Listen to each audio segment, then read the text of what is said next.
So are you interested in learning Salesforce development but don't know where to start? Do you feel overwhelmed by the complexity of the platform and the technical terms?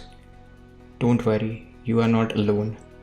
Many people find Salesforce development intimidating, but it doesn't have to be. That's why I have created a YouTube channel dedicated to teaching Salesforce development for absolute beginners.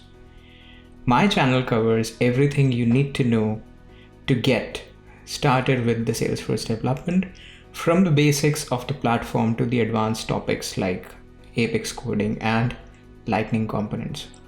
I break down each concept into simple and easy to understand language so that even if you don't have prior experience, you can still follow. So my Salesforce development videos are specifically made for somebody who has never even touched computer programming, who has never studied computer programming.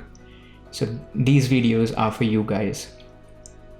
I understand how frustrating it can be to feel like you are not making progress, but with my videos, you can learn at your own pace and gain the confidence you need to succeed in the Salesforce Ohana.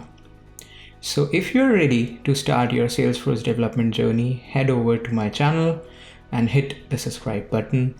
Together, we can make Salesforce development accessible and fun for everybody. Thank you for watching my video, and I'll see you in the next video. If you have any questions, you can join the QA session, which happens every Friday, and please drop in your comments, feedback, and any questions in the comment section, and I'll get back to you.